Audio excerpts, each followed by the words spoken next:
is up, everybody? Welcome back to another episode of Driving with Randy. How are you guys all doing today?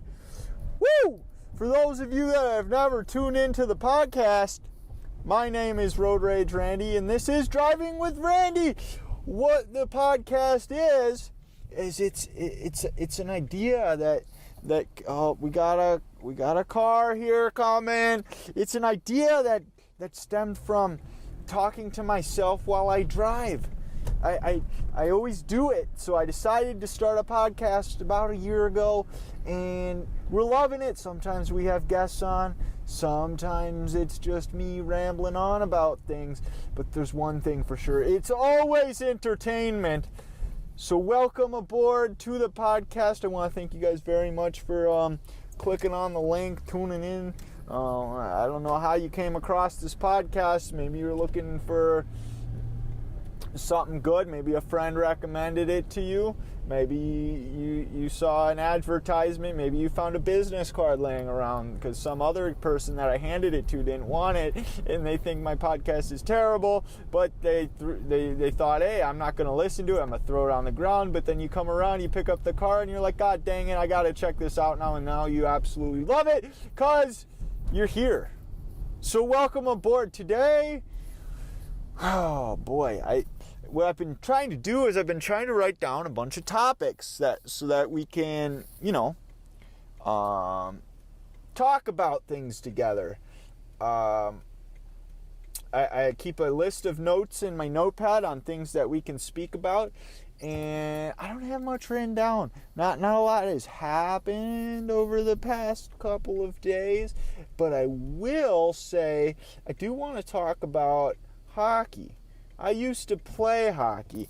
I know what you're thinking. Road Rage Randy played hockey? He doesn't sound like the kind of guy that play hockey. Well, I am from Minnesota, and it's the state of hockey, okay? I love the sport. I really do. I don't follow professional. The only thing professionally I really follow is a little bit of professional poker, and obviously I follow MMA. I love MMA, but I don't have the time to follow hockey, and it doesn't entertain me in that way. And I love playing it though. I know that's why I inline skate. It reminds me of the days playing hockey. A little nostalgia for you. Go skating. It's just, I was born to skate, baby, and I miss it. So I played for the city growing up. I was never on the A team. I was always on the C. So what happened was, my birthday is July 2nd. So jot that, if everyone wants to jot that down, and make sure you send me gifts on my birthday, July 2nd. And the cutoff, I believe, is June 30th. So I was like 2 days off the cutoff. It's just like, God dang it. So there is a way to get around it. But ultimately my parents decided they were going to hold me back. So I ended up playing 3 years of squirts. So for those of you unfamiliar with hockey levels, there goes, I believe they call them mini mites. There's mini mites, mites, squirt, peewee, bantam, high school, and then obviously whatever you do after that. But for me, a funny story actually. So I remember my parents signed me up for skating class, and I actually failed skating class when I was learning to skate. Now, obviously, it wasn't really like a pass or fail type of thing. It was just like they want you to learn these things, and then they give you a test, and I failed the test. But I went on to be a superstar hockey player. Not really, but I played hockey. So so the cutoff thing, so they ended up holding me back. So I played 3 years of squirts instead of, it's supposed to be like 2 years. I played 3 years of squirts, and then that way I could play 2 years of peewees and 2 years of bantam. But I wasn't fully developed as far as like height and stuff goes, so I think that had a part in the decision to hold me back as a squirt. So I played 3 years of squirts, and then pretty much from there, I played on the C team my first year, B team my second year. C team my first year, B team the second year. So first year Bantams, I was a C. Second year, I was a B. And I liked it. I always felt like sports were more of a hobby for me and not so much going out trying to be a professional hockey player. That's how I never really looked at it. So being on the A team, you dedicate yourself to that. And a lot of times the A team would have, like, they want you at a C minimum for your grade point average, and you got to be on top of your schoolwork while dedicated to hockey, doing all this dry land and stuff. It's a lot of work, and I was just there to have fun. So I played CB, CB, CB. Well, actually it was CCB, CB, CB. And then, so squirts was great. Pee-wees, God, I loved Pee-wees, because Pee-wee, back in my day, it sounds so bad saying that. Back in my day, you could check as a Pee-wee. Now, in the state of Minnesota, you can't check until you're a Bantam. And if you want me to get on my opinion on that, I think it's bullshit. You should be able to check at Pee-wees. Why? Because you have to learn while you're young. Not while you're a fully developed teen and you go out there as a Bantam and you go fuck somebody up. Because by the time you're in high school, you've had 2 years to learn how to check. That's not enough time, in my opinion. Why not make it 4? Have them check at Pee-wees. If you get railed as a Pee-wee, you're not going to do as much damage as if you were a Bantam. But at the same time, I do understand, you make better decisions when you're older, is at least what the attention is, or the concept is. You make better decisions when you're a Bantam than you would at a Pee-wee level. But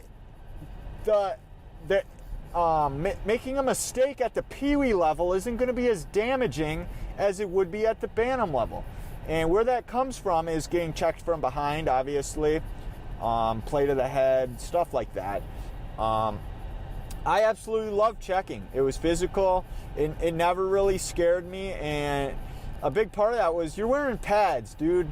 You get hit, it might hurt for a second or two, but you got pads on. One of my favorite hockey drills growing up, it was called the gauntlet. So the gauntlet was taught you how to get used to check. So what they do is they'd have the entire team line up about 2 feet away from the boards, right? And the first person in line had to enter the gauntlet. So they'd go out, they'd start at the goal line, and you'd have to skate through the gauntlet. So you have to skate through everybody, and then everybody just tries to check you, rough you up a little bit, and it taught you to be tough. And we had kids running away from the gauntlet. Like, they'd be turning around, they'd be stopping. Like, you're only going to be scared if that's happening. You sure, you take one big hit, you're going to get hit. But part of it is you got to keep your head up. You got to keep your head up. Now, growing up playing hockey, one of the big things that I always loved was I was kind of looked up to. I was usually always an assistant or just a regular captain. Either I was voted on by my teammates or I was appointed by coaches. A lot of times coaches and my teammates found a lot of leadership qualities in me, so I was always rocking the assistant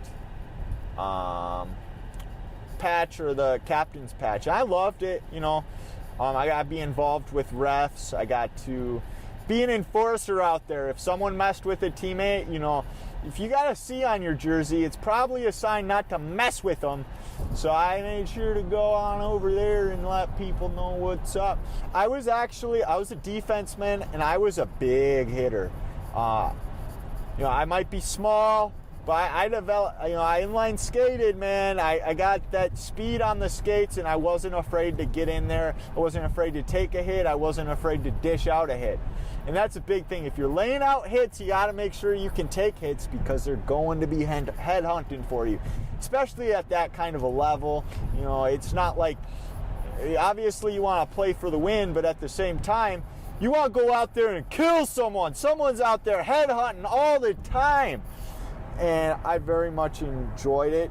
I believe it was my first year as a Bantam. We were playing over in, I believe it was West St. Paul. And God, I just remember this. It was bad. It was really bad. I remember the kid got a pass. His head was completely behind him. He was looking he was looking behind him, waiting for the pass to catch it on his backhand. And the number one rule of hockey, keep your head up, especially when people are out there to go hit you. So I was the defenseman, and I saw an opportunity, so I stepped up, and I absolutely clobbered this kid. I feel bad, but it's part of the sport.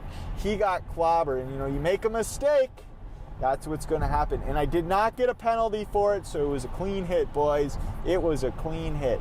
My teammates say that the guy did a backflip. I don't recall. I just remember smoking him. He did not get up on his own. They actually stopped, and they had to call an ambulance because they were worried about paralysis. He said his neck was hurting, and he was down for the count, so we had to wait. It probably took a good 20 minutes for the ambulance to get there and get him on the gurney and get him off the ice. It was kind of like it was dead silence in the arena at that point because no one wanted to say anything. When people get hurt, it's not a good thing. Sure, a good check. It's fun to brag about and fist bump the buddy, nice hit, but you don't want anybody to get hurt out there. Everyone's out there to have a good time, and getting injured sucks. Well, so when he finally got up, everyone clapped the stick, clap, clap, clap, clap, clap, clap, and the game continued. I don't remember the outcome if we won or anything, but I do remember the coach sending an email in regards to the result of the hit. He was released from the hospital same day. They had some kind of something up with like 2 or 3 of his vertebrae, and like I said, released same day. I was obviously, they knew who hit him, so they were headhunting me after that game, and I know my parents were like, they were probably shitting bricks up in the stands, like, oh my God, he's gonna get clobbered now. In my day of hockey, I took a couple big hits. I also dished out a couple. God, another story. This was bad. This was actually really bad. I remember we were scrimmaging before the season even began, and my coach told me to go hit someone. He goes, there's 30 seconds left. Just hit someone. So a guy had the puck. I smoked a dude. It probably was boarding, and he ended up breaking his arm. He hit the boards wrong. I don't think it had anything to do with my hit. Obviously I was the cause of him falling, but I think he stuck his arm out and he just hit it wrong. And, I'm not proud of injuring these people, but okay, maybe Road Rage Randy's bragging a little humble brag, but it was in my youth. That's the only violence that was ever in my life was hockey. I did take my fair share of hits, by the way. One year, actually, this is a perfect segue. So, what are we doing? The light's green. Let's go! Mr. Impala, let's go! There we go. All right. Anyways, so I was on a team, and I got hit. In my opinion, it was a nice, clean hit. My arm ended up twisting the wrong way. It was kind of from behind, but it was like he hit me from the front and I turned and he kind of pinned me against the boards, and God, it was just straight tingling down my arm. It was brutal. And I'm like, I couldn't move it. It hurt so badly. I remember after my coach was telling us to do, we had to do push-ups, and my coach was like, down. I'm like, dude, I honestly, to God, can't. My arm, there's something up with it from that hit. Like, it absolutely killing me. And I honestly think it was sprained. I ended up sitting out one game for it, and then I played. It was brutal, though. It actually really hurt. Now, the kid that did this to me, so I was the assistant that year, and he was the captain. This kid, he actually moved away after that year. His parents, they moved to a different town in Minnesota, and from what I lost contact with them, but from what it sounds like, well, obviously now I know that things aren't going well, but from what it sounds like, things didn't go too well for him. He was in and out of, I want to say, therapy.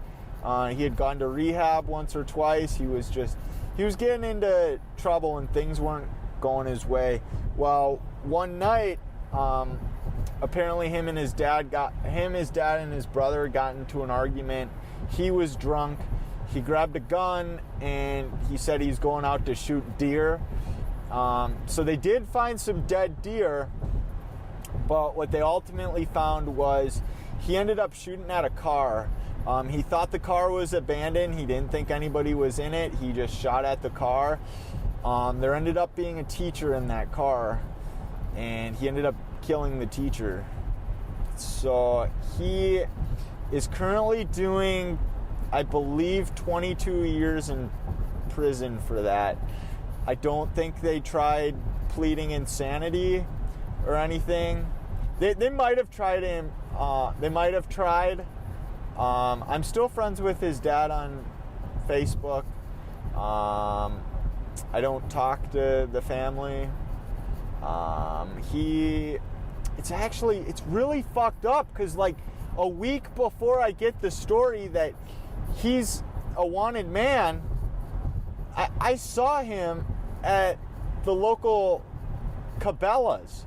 He was looking at fishing stuff. Like, that's how fucked up it is.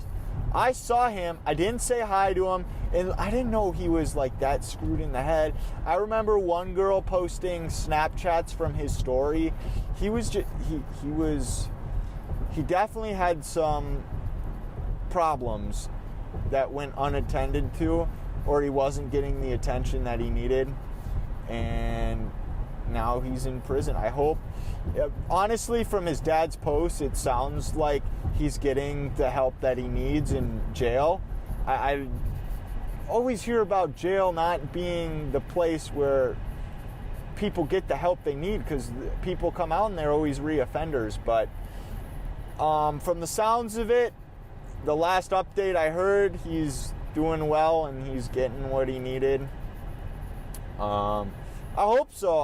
I don't wish anybody to spend their life in prison. You know, obviously people make mistakes and they end up down that road, but if they get a second chance, if the law feels that they should get a second chance, and he'll get that chance when he gets out in 50 years, or, you know, he's out when he's 50 years old or whatever. I hope he's a new man and he becomes a working part of the society or something along those lines. But yeah, that's my, I know I lost contact with quite a few people along the way that I played hockey with, but hockey, it will always hold a place in my heart, and that's why I enjoy going to hockey games. The sport is good. It meets the requirements. It's fast-paced, it's physical, that's pretty much the requirement for sports, fast-paced and physical. That's what you get out of MMA. Although, the hell am I doing watching poker? I guess I don't consider that a sport. That's more of a hobby, but yeah, that's what we're going with. It's more so a hobby. But yeah, that's essentially, that's what I got for you guys. Oh my God, we're going side by side with the train. The train's going 60. What a guy. That is something. God, there's probably more hockey stories I wanted to talk about. Maybe we'll end up having another podcast about my past hockey stories. I want to give you guys a warning on what's coming up onto the podcast. So yesterday I met two random guys off the internet, and they want to be on the podcast. So we're probably going to have like a sit-down podcast, because obviously they live in different states, so they're not going to be able to come in my car and come for a drive. But I feel like you guys are here for the personality, and I'm here to provide that for you guys and such. I honestly feel like I got to keep going though, because these 20-minute this year I've been kind of dishing out like 20-minute podcasts all of January, and while I like it, I also feel like the fans probably want 30-minute episodes. I don't know. I don't have any feedback besides the reviews I've gotten on iTunes, which has been popping. We are at 16 5-star reviews. I never thought a year ago when I started this podcast that's where I would be right now, at 16 5-star reviews. So I'm very happy with it. I am extremely happy with the how the podcast is going, and I want to continue down this road. As you guys know, I mean, I need to continue down this road. What else I got for you guys? Yeah, I'm gonna try and, I got a way of doing these podcasts where I can sit down on my computer and record with people. So there's a good chance we're probably gonna have a couple of them episodes, get some guests on, because I know those are always entertaining. I definitely feel like me just rambling on about things isn't always the greatest time in the world, but when I can get other people on, I know it's always a plus for you guys. Plus, I love talking to people. I don't want to be just taking up my entire podcast. Like I said, I have a goal. One new guest every single month. So I'm going to have 12 guests throughout this upcoming year. Well, starting in April. It's going to be a rolling count, because 1 year is April. And I'm kind of trying things out, like I said, it's kind of being experimental. I'm uploading twice a week right now. I might cut down to once a week, where I'm, instead of focusing on quantity, I'm focusing a little more on quality by cutting down and giving myself a little more time to develop things to discuss. I actually took a lot of time to think about this this hockey podcast, because I grew up playing hockey, and I knew I could ramble on about hockey for a good minute. I definitely want to check my notepad here and see if we got any other notes in here. Oh my God, one year we had another hockey story. 1 year we had I just remembered this one. I'm gonna have to check my notes later and see what I had, but Jesus. So 1 year it was going into the championship game. We won, and a guy cheap shot our goalie, and I'm like, listen, you can't have that. And I was probably the assistant captain that year. I want to say I was assistant captain, and we kind of had a squad. We had the enforcer squad, we had the big hitters, people that were going to stick up for people, and someone hit our goalie, so we went at it, dude. It was bad. He cheap shot our goalie, so someone pushed him, and they didn't like that, so they started throwing at us.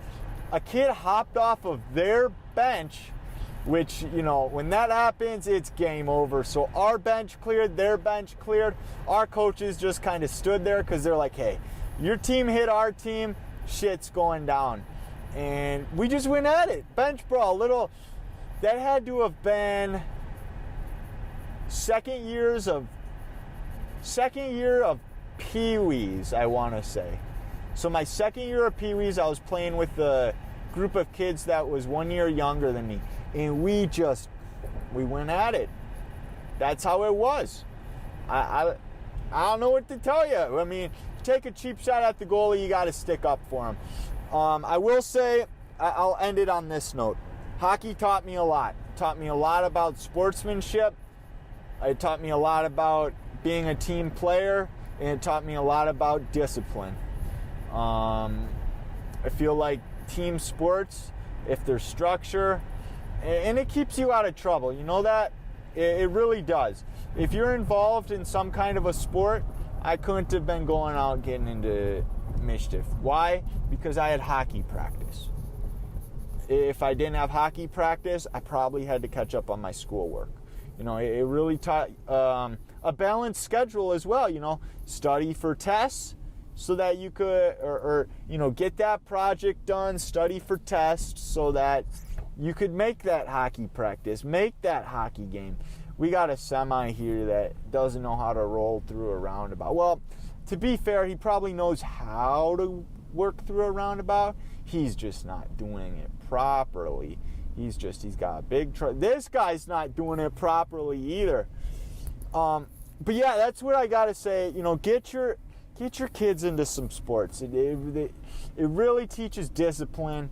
It really teaches teamwork, schedule balancing. I just think it should be a part of every youth's life. And you know, if it's not hockey, if it's not football, get them into something that'll teach them some kind of a structure. You know, even if it's not a team sport, there's a lot of individual sports out there too.